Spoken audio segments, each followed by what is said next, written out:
Écoutez mes frères et sœurs, ce que je vais vous raconter ne vient pas des livres, ni des histoires inventées pour endormir les enfants. Non, c'est une histoire qui vit dans la mémoire des anciens, transmise de bouche à oreille, de génération en génération, au cœur du Congo central, non loin des rivières qui nourrissent les champs de manioc et de bananes, s'élève une montagne mystérieuse. On l'appelle la montagne de Bangu. De jour, elle paraît tranquille, couverte d'arbres épais et de rochers imposants. Mais la nuit, la nuit, ceux qui tendent l'oreille jurent entendre des tambours qui résonnent, comme si des esprits invisibles célébraient un rituel oublié. Certains disent que ce sont les ancêtres du peuple Congo qui battent ces tambours pour rappeler aux vivants de ne pas oublier leurs racines. D'autres affirment que ce sont des esprits colériques, prisonniers des entrailles de la montagne, qui cherchent à communiquer avec les hommes. Quoi qu'il en soit, une chose est sûre, personne n'osait monter seul sur la montagne de Bangu après le coucher du soleil. Le mystère de la montagne. La montagne de Bangu se dressait comme une sentinelle au milieu des vallées vertes du Congo central. Ses pentes couvertes de forêts semblaient cacher 1000 secrets. Le jour, elle se montrait généreuse. Ses herbes nourrissaient les chèvres, ses ruisseaux donnèrent de l'eau fraîche, et son sol abritait des plantes médicinales que les guérisseurs utilisaient avec sagesse. Mais à la tombée du soleil, la montagne changeait de visage. Son sommet disparaissait sous un voile de brume, et les arbres prenaient des formes étranges dans l'ombre. C'était à ce moment-là que tout commençait. D'abord un silence lourd, comme si la forêt elle-même retenait son souffle. Puis, soudain, le son grave et profond d'un tambour.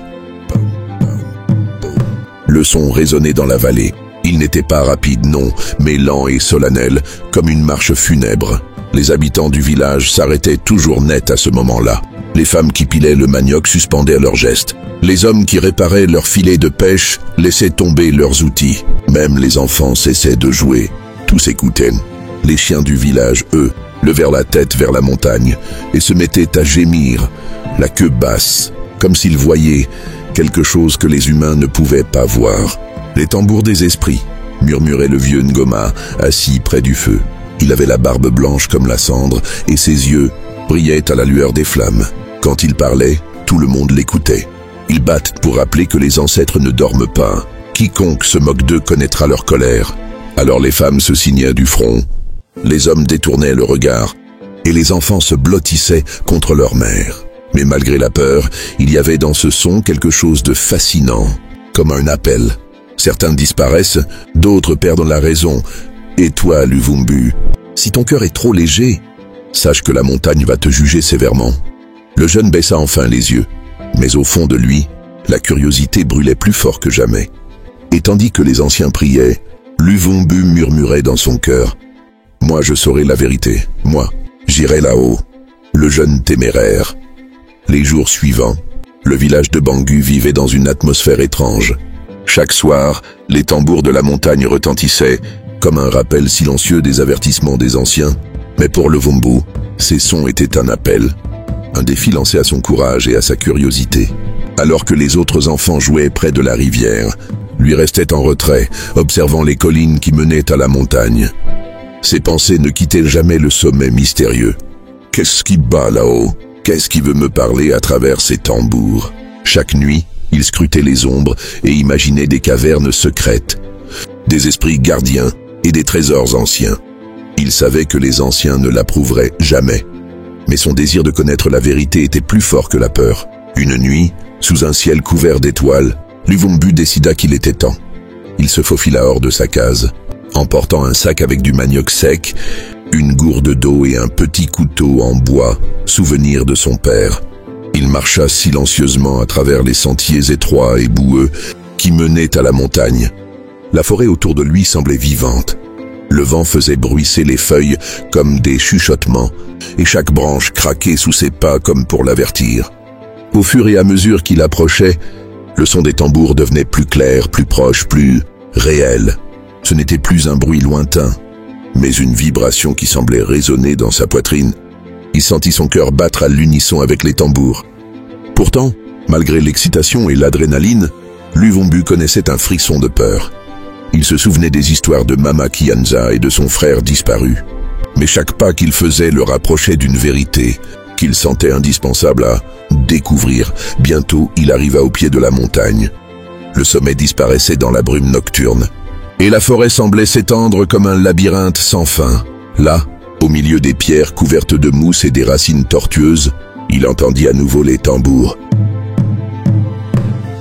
Luvumbu prit une grande inspiration, serra son sac contre lui et murmura « Je ne reculerai pas. Même si les esprits veulent m'arrêter, je saurai leur secret. » Et c'est ainsi que commença l'ascension de Luvumbu vers le cœur de la montagne de Bangu, là où les tambours cachés attendaient depuis des générations. La première nuit des tambours, la lune éclairait faiblement le sentier escarpé qui menait au sommet de la montagne de Bangu. Luvumbu avançait avec précaution, chaque pas craquant sur les feuilles mortes et les branches cassées. La forêt semblait respirer autour de lui, et les ombres des arbres dansaient comme des fantômes à la lueur de sa torche improvisée. Puis soudain, il entendit les tambours de plus près que jamais. Le son vibrait dans l'air, mais aussi dans son corps, comme si la montagne elle-même battait son cœur en rythme. Luvumbu s'arrêta, les yeux grands ouverts, cherchant la source de ce son. Il n'y avait ni feu ni personne. Et pourtant le rythme était clair, régulier, puissant.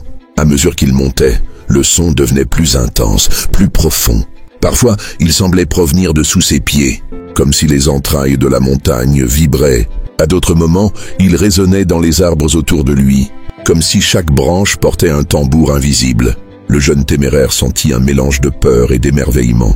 Il se rappela les avertissements de Ngoma et de Mama Kianza, mais une force irrésistible le poussait à continuer. « Il faut que je sache, il faut que je voie ». Alors qu'il s'avançait dans un petit creux au milieu de la montagne, il aperçut un cercle de pierres anciennes. Au centre, le sol semblait s'ouvrir sur une caverne noire, et c'est de là que le son des tambours semblait jaillir. Luvumbu s'approcha, le souffle court, le cœur battant. Il posa la main sur la pierre froide à l'entrée de la caverne et entendit quelque chose qu'il n'avait jamais perçu, un murmure, doux mais puissant, comme une voix lointaine qui appelait son nom. « Luvumbu, Luvumbu ». Il recula d'un pas, le corps glacé, mais l'esprit curieux plus vif que jamais. « Qui est là ?» demanda-t-il, la voix tremblante. Pas de réponse, seulement le rythme des tambours qui s'accélérait, comme pour lui dire « Entre, si tu oses ». La nuit était tombée, et la forêt autour de lui semblait s'être arrêtée. Seul le son des tambours et la respiration de Luvumbu remplissaient l'air. Il savait que d'un pas, il pouvait pénétrer dans un monde que personne du village n'avait jamais osé explorer. Et ce pas, il allait bientôt le franchir. Le secret de la caverne. Luvumbu prit une grande inspiration et, rassemblant tout son courage, entra dans la caverne. L'air à l'intérieur était frais et humide, et une légère odeur de terre et de racines anciennes flottait autour de lui. Chaque pas qu'il faisait résonnait sur le sol pierreux, mais le rythme des tambours, lui, ne faiblissait pas. La caverne semblait immense. Les parois étaient couvertes de mousse verte et de lianes, et parfois, des reflets brillants apparaissaient à la lueur de sa torche improvisée, comme des yeux d'animaux invisibles. Le son des tambours venait d'un grand espace au fond, où la caverne s'élargissait en une salle circulaire naturelle. Luvumbu s'avança lentement et vit enfin ce qui produisait le rythme hypnotique. Sur des pierres disposées en cercle, de grands tambours sculptés dans le bois ancien battaient seuls, sans main pour les frapper. Chaque coup résonnait avec puissance, comme si les tambours eux-mêmes étaient vivants. À côté, un vieil autel de pierre était décoré de masques et de statuettes anciennes, représentant les ancêtres du village. L'air semblait chargé d'une énergie que Luvumbu ne comprenait pas, mais qu'il ressentait profondément dans ses os. Soudain, une ombre se détacha des parois de la caverne. Une silhouette élancée, drapée dans une robe tissée d'ombres et de lumière, apparut devant lui. Ses yeux brillaient comme deux braises dans l'obscurité. Luvumbu sentit un frisson parcourir son corps. « Qui êtes-vous » murmura-t-il. La silhouette répondit d'une voix grave, semblable au ton des tambours. « Je suis le gardien de la montagne. Je veille sur ces tambours depuis des générations. Ceux qui viennent ici cherchent la vérité. Ou l'oubli. » Luvumbu, malgré la peur, resta droit. « Je veux comprendre. Je veux savoir pourquoi les tambours sonnent chaque nuit. » Le gardien inclina la tête lentement, et les tambours battirent plus fort, comme pour ponctuer ses paroles.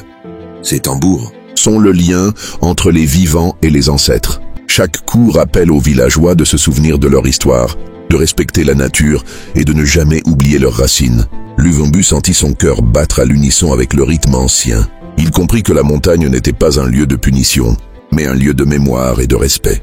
Mais le gardien ajouta « Mais attention, ceux qui osent déranger les tambours pour leur curiosité, seuls risquent de disparaître dans l'oubli. La montagne ne donne pas sa vérité à ceux qui ne sont pas prêts. » Le jeune garçon baissa les yeux, comprenant la gravité de ses actes. Il savait maintenant que chaque pas, chaque souffle, chaque battement de tambour était un test de respect et de courage.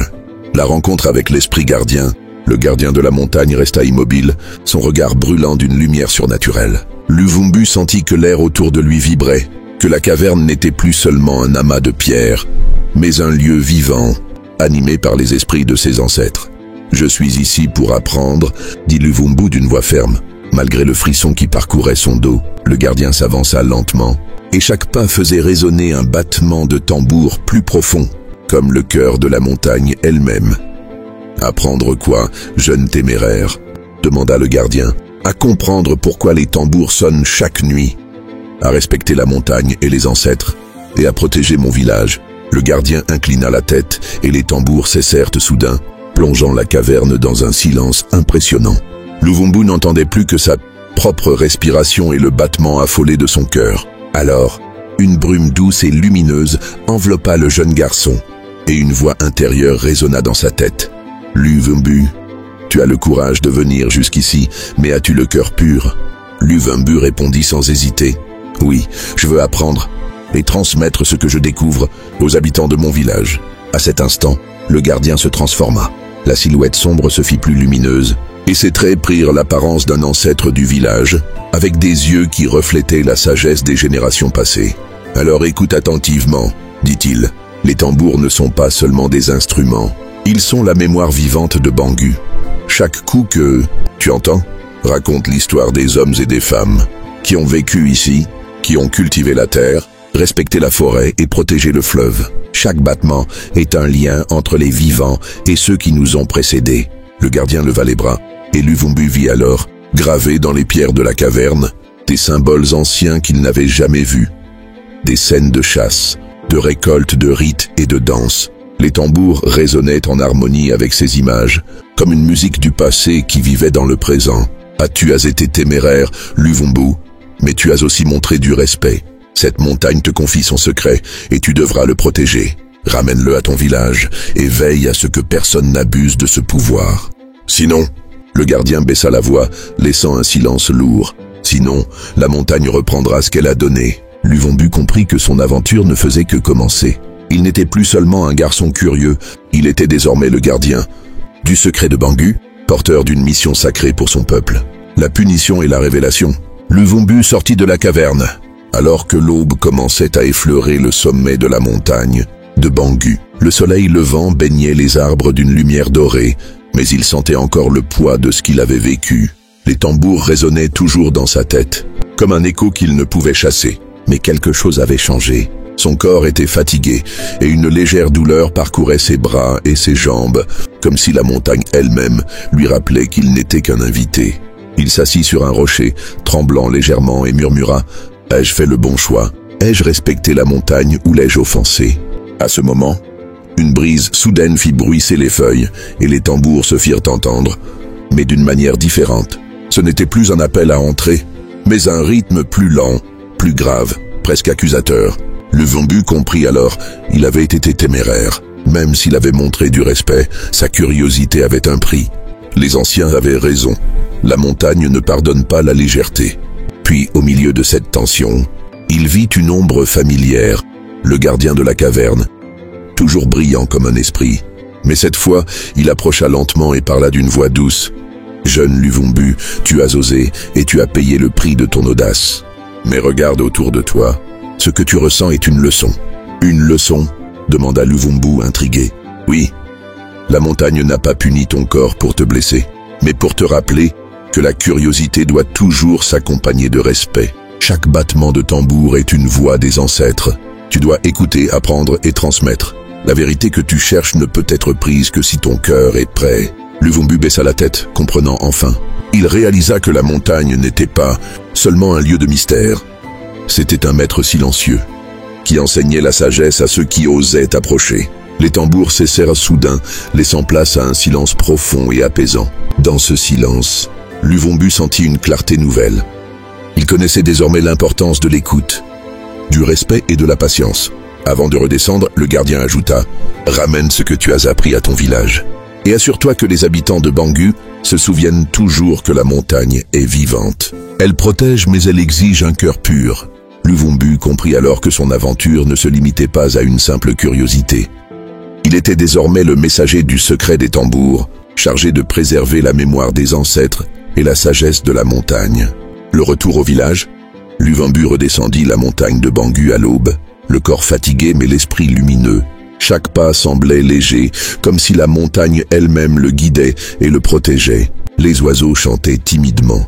Le vent soufflait doucement dans les feuilles. Et même les tambours maintenant lointains semblaient l'accompagner avec bienveillance. En approchant du village, il sentit le cœur battre fort dans sa poitrine. Il savait qu'il allait être confronté au regard curieux des anciens et des enfants. Les villageois se rassemblèrent autour de lui, étonnés de le voir revenir si tôt. Les murmures commencèrent. « Regardez, c'est Luvumbu, il est revenu de la montagne. Mais que s'est-il passé là-haut » Le jeune garçon prit une profonde inspiration et, pour la première fois, parla de tout ce qu'il avait vu et entendu. Il raconta la caverne, les tambours vivants, et surtout le gardien esprit qui lui avait révélé le secret de la montagne. Les anciens l'écoutaient en silence, certains hochant la tête avec gravité, d'autres les yeux remplis de fierté. Goma, le vieux sage, posa sa main sur l'épaule de Luvumbu et dit « Alors, tu as compris ce que nous avons toujours essayé de te transmettre. La montagne n'est pas un lieu de punition, mais un lieu de mémoire et de respect. Tu as écouté et tu as appris. » Les enfants, fascinés, écoutaient chaque mot avec des yeux écarquillés. Luvumbu poursuivit. « Les tambours. Ils racontent l'histoire de nos ancêtres. Chaque battement rappelle que nous devons protéger notre village, respecter la forêt et honorer ceux qui sont partis avant nous. » Mama Kianza s'avança et ajouta. « Tu as été courageux, Luvumbu, mais souviens-toi, le secret des tambours doit rester sacré. Il n'appartient pas à celui qui ne respecte pas la montagne. Il t'appartient à toi. Parce que ton cœur est prêt. » Le jeune garçon baissa les yeux avec humilité, mais au fond de lui, il sentait une force nouvelle. Il comprit que son aventure ne se terminait pas là. Il devait maintenant enseigner aux autres ce qu'il avait appris, afin que la mémoire des ancêtres continue de vivre. Et c'est ainsi que Luvumbu devint plus qu'un simple garçon. Curieux, il devint le messager de la montagne, celui qui reliait le village à ses racines et à l'esprit des tambours de Bangu. La sagesse des tambours. Après son retour, Luvumbu passa ses journées à observer la montagne de Bangu avec un nouveau regard. Chaque arbre, chaque rocher, chaque ruisseau lui semblait parler un langage ancien. Les tambours, qu'il n'entendait plus au loin comme avant, résonnaient désormais dans son cœur, rappelant à chaque instant le respect et la mémoire qu'il devait garder. Il commença à raconter aux enfants du village ce qu'il avait appris, non pas comme des histoires pour les effrayer, mais comme des leçons à écouter, comprendre et transmettre. Il expliqua « Les tambours ne sont pas là pour punir, mais pour enseigner. Chaque battement rappelle que nous venons d'une longue lignée, que nos ancêtres veillent sur nous et que la montagne est vivante. » Les villageois, au début sceptiques, commencèrent à comprendre. Les anciens souriaient, fiers que leur secret continue de vivre à travers un jeune garçon. Les tambours de Bangu étaient devenus un symbole. La sagesse, la mémoire et le respect des traditions. Et chaque nuit, lorsque le vent passait dans les arbres et que les étoiles brillaient au-dessus de la montagne, les habitants de Bangu semblaient entendre un murmure doux et solennel. « Souviens-toi de vos racines, respectez la terre, honorez vos ancêtres. La montagne veille. » Ainsi s'achève l'histoire de la montagne au tambour caché de Bangu. Luvumbu nous a appris que la curiosité est une force, mais que le respect, l'écoute et la patience sont indispensables pour comprendre le monde qui nous entoure. La montagne, les tambours et les ancêtres ne sont pas seulement des légendes, ils sont le lien entre le passé et le présent, et un rappel que chaque génération doit préserver ce qui lui a été confié. Alors à vous, amis et auditeurs, souvenez-vous toujours des leçons de Bangu, écoutez la nature, respectez vos traditions, et marchez dans la vie avec un cœur attentif.